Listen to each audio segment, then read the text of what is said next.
এই মাথায় কাজ করতেছে। এই জনদুর্ভোগের জন্য দায়ী কে?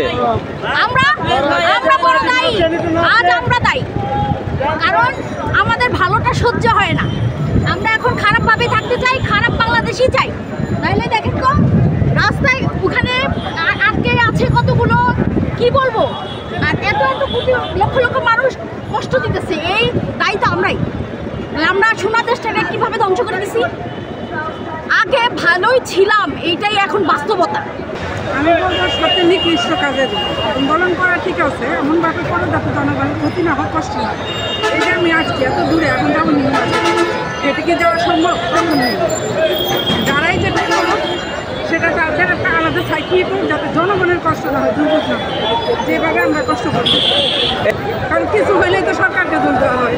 এখন হোক আর আগে বা পরে যখন হবে, তো এখন যদি সরকার আছে তো নাই, তো মানে সরকার ছাড়া তো নাই, যেই থাকুক দুষ্ট পারে, সে কেন পারবে না? তার এতটুকু কন্ট্রোল করার নেই, শক্তি নেই। সে মানুষকে হয়রানি করতে পারবে, তাহলে সে এটা কন্ট্রোল কেন করতে পারবে? এই আন্দোলনকারীদের নিয়ে কি বলতে চাচ্ছেন? এটা কি বলবো, এখন তো বলার কোনো ভাষা নেই। কারণ মানুষের যারা কষ্ট দেয় সাধারণ মানুষকে নিজের ব্যক্তি স্বার্থ উদ্ধারের জন্য, এটা এদেরকে মানুষও বলা যায় না। আর আন্দোলন তো ফালতু কথায় এখন, আর শুধু এক কথা হয়রানি হচ্ছে। আর এই কষ্টটার জন্য দায়ী কারা? যারা এগুলো যে আন্দোলনের নামে নাটক করে, রাস্তা বন্ধ করে, মানুষের ক্ষতি করে, এরাই তো দায়ী। আর এবং এই সরকার যদি এগুলো কন্ট্রোল না করতো, কিসের সরকার এগুলো? 3 ঘন্টা ধরে এখানে 3টা ঘন্টা ধরে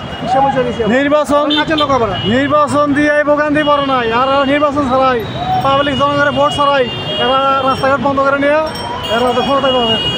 এই যে ভোগান্তি, এই ভোগান্তির জন্য দায়ী কে মূলত? সব সরকার দায়ী, সরকার দায়ী। যারা আন্দোলন করছে তাদের নিয়ে কি বলবেন? ভোগান্তি হইলেও আমার এটা মেনে নিতে হইব। ভোগান্তি হলেও এটা চাচ্ছেন? এটা মেনে নিতে দুর্ভোগ অবশ্যই সৃষ্টি হয়েছে। আমার নিজেও আজকে আমি ঢাকায় ছিলাম, দেখে আছে দুর্ভোগ হলে আমি চাই যে লিচু তার হোক।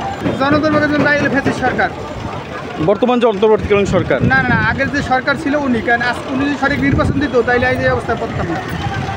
বা কোনো দায়িত্ব নাই, দেশের প্রতি এখন সবারই একটা দায়িত্ব আছে, কর্তব্য আছে, সেই জিনিসটা মানুষ ভুলে গেছে। স্বাভাবিকভাবে সবাই দেয়, যারা এটা করতেছে তারাও দেয়। তো বুঝতে হবে যে মানুষের কষ্ট দিচ্ছে, তারাও তো বুঝতেছে না, আর শুধু নিজেরটাই বুঝতেছে। জি নাই, এটা প্রশাসনেরও দায়িত্ব আছে। প্রশাসন যারা সরকারে আছে তাদেরও দায়িত্ব যে তারা জিনিসটা সুন্দরভাবে এটা সমাধান করতে হবে। তারাও তো মানে এইভাবে সোরা করতেছে না। আচ্ছা, প্রতিদিনই এরকম সমস্যা। আমি আজকে মনে করেন এই আসলাম তিব্বত থেকে বাসে উঠছি, নামবো গুলিস্তান, আমাকে ভাড়া তো গুলিস্তানে নিল, কিন্তু নামাই দিল পল্টনে।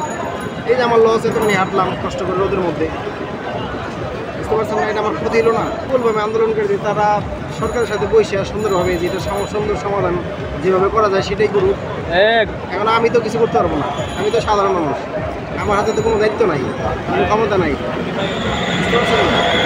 সরকারের দায়িত্ব এটা তাদের সাথে বসে মানে সমস্যাটা সমাধান, তাহলে সবারই ভালো হয়।